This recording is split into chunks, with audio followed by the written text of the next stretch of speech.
Here we are with our 2011 Ford Focus and our Turbo Electronics direct plug-in remote starter kit with a key in the box, an 80-bit key preloaded in the transponder box.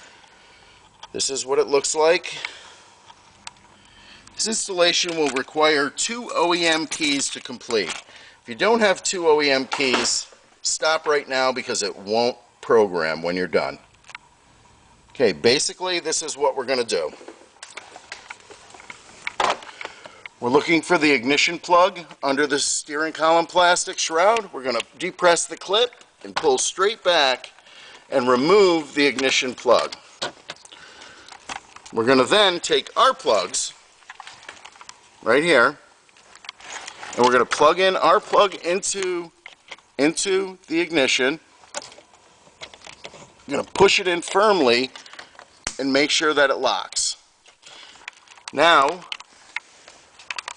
we're going to take the car plug and we're going to plug it into the other side of our harness, making sure that it locks. You're going to want the ring hanging down. What we want to do is we're only going to do the mandatory connections right now to make it start. Those are the brake and the ground. Parking lights and other connections are optional. We're going to locate the brake wire. It's violet with a white stripe right down at the brake pedal. We're going to take one of the supply tabs. We're going to click it on the wire till we hear it click. We're then going to put a ground on. We're going to use a chassis here with a self-tapper screw.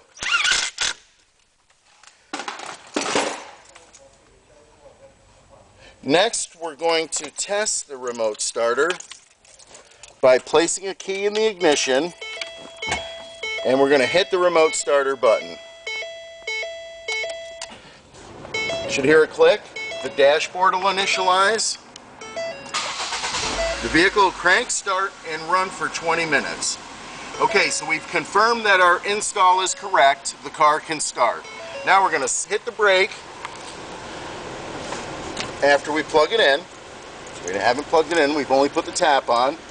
Plug in the brake, step on the pedal, the car should shut off. Now we're going to program the key in the box. We're going to take the ring, we're going to set it up on the ignition. We're going to make sure it stays on the ignition while we're doing this. A little hard to do here. I'm going to drape it up over the ignition. We're going to go ahead, we're going to put the first key in, turn it to on. We're going to let it sit for about 4 seconds, shut it off, put the second key in, turn it to on. We're going to let that sit for about 4 seconds. We're going to shut it off. We're going to press the remote start button. The vehicle should learn the key and successfully start.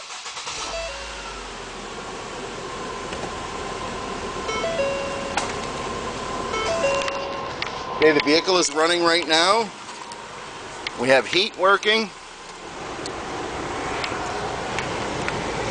Okay, now, if you want to do the parking lights on this particular vehicle, it can be done at the body computer.